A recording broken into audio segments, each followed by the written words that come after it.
मैंने ये थोड़ा ना कहा था कि मैं बीजेपी छोड़ रहा हूँ। हरियाणा विधानसभा चुनाव की तैयारियां जोरों पर है और सभी की नजरें टिकट वितरण पर टिकी हुई है। इस बीच पूर्व मंत्री राव नरवीर सिंह को लेकर भी चर्चाएं तेज हो गई हैं। बीते शाम राव नरवीर सिंह के घर के बाहर जमकर आतिशबाजी हुई और उनके समर्थकों द्वारा मिठाइयां बांटी गई।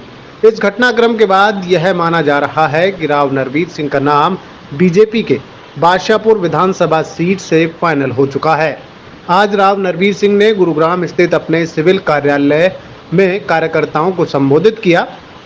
इस दौरान उन्होंने कहा कि बीजेपी हाईकमान के साथ उनकी बैठक हुई, जिसमें उन्होंने अपनी बात रखी। उन्हें उम्मीद है कि पार्टी उनके पक्ष में निर्णय लेगी। उन्होंने हाईकमान बीजेपी के बारे में कहा कि उनके द्वारा मेरे हक में फैसला लिया जाएगा। वहीं लोगों में उत्साह है और कार्यकर्ता कभी काबू में नहीं रहते। जब उन्होंने अमित शाह जी के साथ मेरी तस्वीर देखी तो उन्हें लगा कि कोई ना कोई बड़ा निर्णय जरूर हुआ होगा, इसलिए उन्होंने आतिशबाजी कर खुशी का इजहार किया।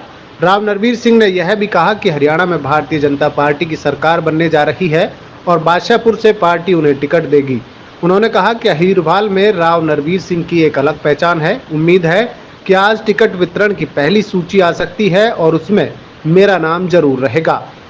यह साफ है कि हरियाणा में चुनावी सरगर्मियां तेज हैं। बीजेपी में टिकट वितरण को लेकर अटकलें लगातार बढ़ती जा रही हैं।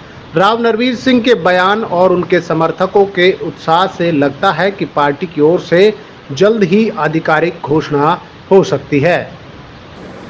जी, मेरी कल हाईकमान से मीटिंग हुई और मैंने अपने पक्ष में बात रखी और मुझे उम्मीद है भारतीय जनता पार्टी मेरे हक में फैसला लेगी और लोगों में उत्साह है और वर्कर तो कभी काबू का रहता नहीं।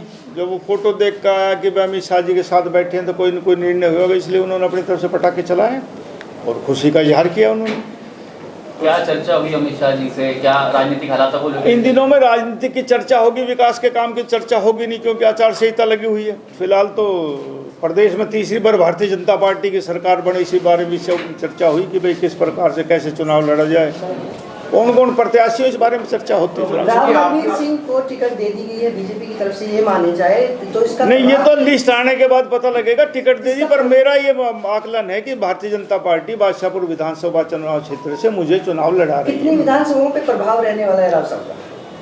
ये तो समय अनुसार होता है कि प्रभाव घटता बढ़ता रहता है। मैं ये कहूँ कि मेरा इतना प्रभाव है, इतना नहीं है, लेकिन अहीरवाल में नरवीर सिंह अपना एक शख्सियत रखता है और प्रभाव है। जितनी मदद हो सकेगी, जो भी प्रत्याशी होंगे उनकी मदद करेगा। एक जो रैली को संबोधित करते हुए आपने कहा था कि यदि बीजेपी नहीं तो कांग्रेस के साथ आप चुनाव लड़ेंगे, कांग्रेस का हाथ थामेंगे। उसके बाद आप अमित शाह से मुलाकात हुई।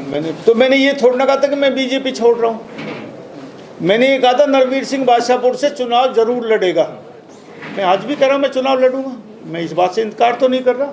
नरवीर सिंह चुनाव लड़ रहा है, भारतीय जनता पार्टी से बादशाहपुर विधानसभा क्षेत्र से चुनाव लड़ेगा। कांग्रेस में भी शीर्ष नेताओं से बातचीत चल रही थी, इस तरह से अमित शाह से मुलाकात? नहीं, ये पत्रकारों की थी, मेरी किसी से कोई बात नहीं।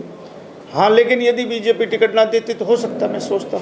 लेकिन भारतीय जनता पार्टी में मैं 2010-11 में आया था, आज 2024 है। भारतीय जनता पार्टी ने मुझे पीछे भी चुनाव टिकट लड़ाया, मुझे मंत्री बनाया। हाँ, 2019 में राजनीतिक कारणों से टिकट कट गई। 2024 में मुझे उम्मीद है कि आने वाली लिस्ट में नरवीर सिंह का नाम आएगा और मैं चुनाव लड़ूंगा।